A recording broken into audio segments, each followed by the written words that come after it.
Hello बच्चों, welcome to my channel और welcome to my class. Channel में और क्लास में दोनों में आप सभी का स्वागत है। तो आज हम पढ़ेंगे कक्षा 10वीं की गणित से, जो कि हम एनसीईआरटी से पढ़ रहे हैं, प्रश्न नंबर 5.3। ठीक है, और इसका पढ़ेंगे हम क्वेश्चन नंबर 18।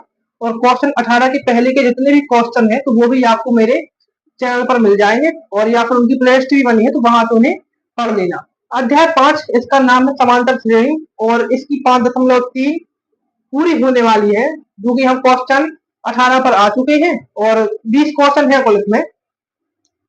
तो बस इसके बाद करेंगे हम अध्याय 6 की शुरुआत। चलिए, तो सबसे पहले कर लेते हैं हम क्वेश्चन 18। अब क्वेश्चन आपको साफ साफ दिख तो रहा होगा, लेकिन कुछ अक्षर है, जैसे यहाँ यहाँ लाइट का फोकस थोड़ा ज्यादा है, तो यहाँ मैं बता दूं, यहाँ लिखा है बना, और यहाँ है लाइट का फोकस थोड़ा ज्यादा, तो यहाँ लिखा है कि। अभी जब मैं क्वेश्चन पढ़ूंगा तो फ्लो में आपको सब समझ में आ जाएगा कि कहाँ पर क्या लिखा है।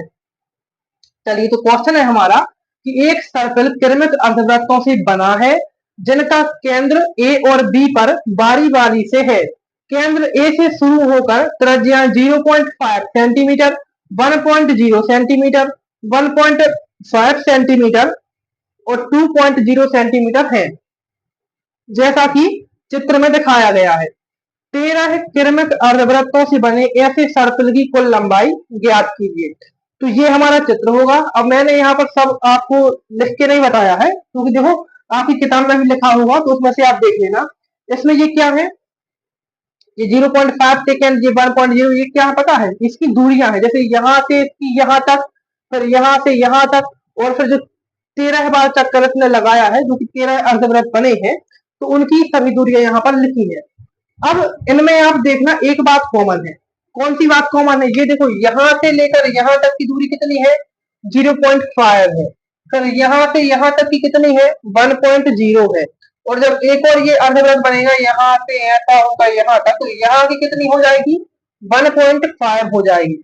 तो देखो कॉमन बात इसमें ऐसी है कि जब भी एक त्रिज्या से हम दूसरी त्रिज्या में एंटर कर रहे हैं, त्रिज्या बढ़ रही है, तो कितनी बढ़ रही है, वो बढ़ रही है सिर्फ 0.5। ये देखो यहाँ थी 0.5, यहाँ से एक हो गई, कितनी बड़ी, 5 बड़ी। फिर 1.0 से 1.5 हो गई, कितनी बड़ी, 5 बड़ी। तो सभी त्रिज्याओं में कॉमन बात क्या है कि 5-5 सेंटीमीटर जो हो रही है, 0.5 सेंटीमीटर, सभी त्रिज्याओं में ये त्रिज्याएं बढ़ती जा रही हैं। तो हमें निकालना क्या है, हमें निकालनी है सर्कल की कुल लंबाई। इसे सर्कल नहीं कहे, क्या कहे, सर्पिल, सर्कल नहीं, सर्पिल।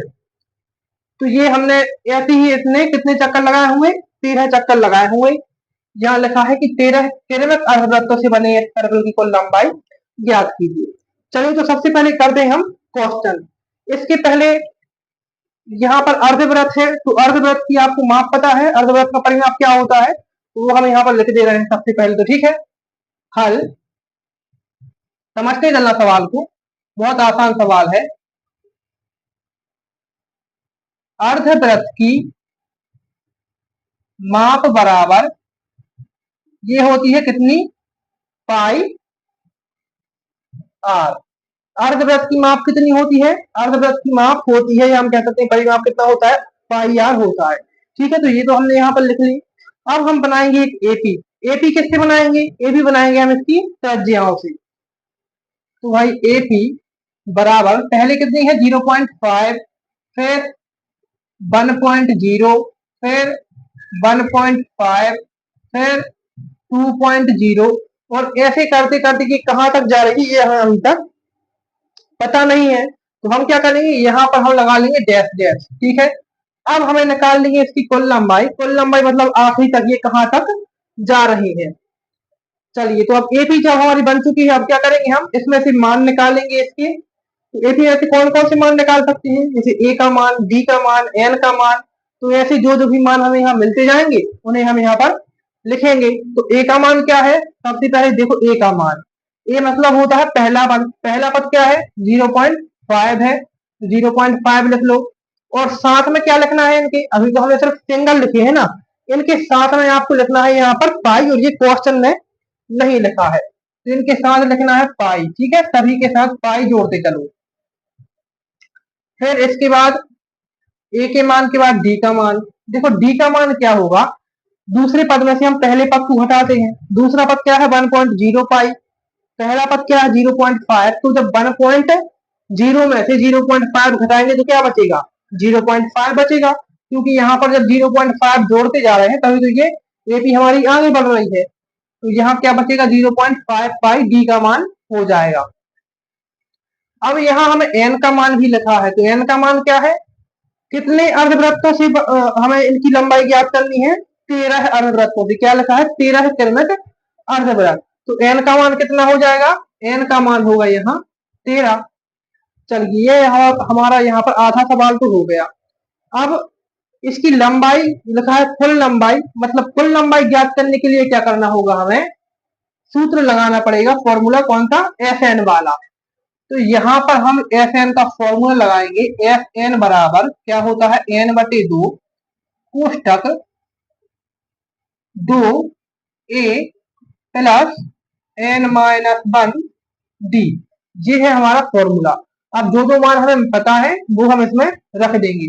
तो एफ एन का मान 13, जहां जहां एन है वहां 13 रखते चलो। 13 बटे 2, 2 ए का मान कितना है 0.5 है, तो लिख दो 0.5 और साथ में पाई।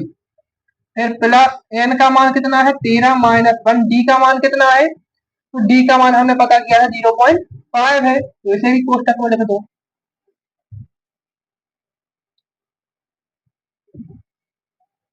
चलिए अब इसे हम हल कर लेंगे। तो एस 13 बराबर, अब 2 से 13 तो कटेंगे, तो इसे ज्यों की त्यों लिख दो 13 बटे 2। फिर अब जब भी आप 2 का गुणा 0.5 में करोगे तो आपको 1 मिलेगा। कितना मिलेगा 1, और 1 का गुणा पाई में हो जाएगा तो कितने आएंगे, यहाँ पर आएंगे पाई। ठीक है, फिर धन, अब 13 में से 1 घटाओ कितने बचेंगे 12 बचेंगे। 12 का गुणा कहाँ करना है 0.5 पाई में। तो जब 12 का गुणा 0.5 पाई में करोगे आप तो आपको मिलेगा यहाँ पर 6 पाई। ठीक है, गुणा करके देख लेना, ये 13 बटे 2, यहाँ क्या था पाई, धन 12 का गुणा 0.5 में होगा तो क्या आएगा 6, और पाई है तो साथ में पाई लिख दो। अब यहाँ पर एस 13 बराबर 13 बटे 2 ज्यों की त्यों 6 पाई और 1 पाई उसमें जोड़ देंगे तो कितने आएंगे, यहाँ पर आएंगे 7 पाई। ठीक है, कितने आ जाएंगे आपके 7 पाई आ जाएंगे। अब आधा क्वेश्चन यहाँ पे, अब हम लिखेंगे पाई का मान। तो पाई का मान हमें पता है, पाई का मान कितना होता है 13 बटे 2 गुणित 7, पाई का मान होता है 22 बटे 7। अब दोनों चीज यहाँ पर कट रही है उसे काट दो, 7 से 7 काट दिया, 2 से 22 काट दिया 11 बार। क्या बचा यहाँ पर बचेगा 13 गुणित 11। तो जब F13 का मान आप निकालोगे, 13 में से 11 को घटाओगे तो आपको कितने मिल जाएंगे, तो आपका आंसर यहाँ पर आ जाएगा 11 का 13 में गुणा कर दो, 11 तिया 33 और फिर 3 की यहाँ हाथ चलाई, 11 एकम 11 और 3 14, तो 143 होगा आपका आंसर। मतलब इसमें सर्कल की कुल लंबाई कितनी है 143 है। आया सवाल समझ में। चलो तो ये क्वेश्चन आपका 18 हो गया यहाँ पर समाप्त। इसके बाद अगली वीडियो में हम करेंगे क्वेश्चन 19 और 20, दोनों क्वेश्चनों को एक साथ कर लेंगे। ठीक है, चलिए तो हम करते हैं वीडियो को समाप्त। अगर वीडियो पसंद आया हो, सवाल समझ में आए हो अच्छे से, तो चैनल को लाइक सब्सक्राइब और कमेंट जरूर कर लेना। चलिए बाय।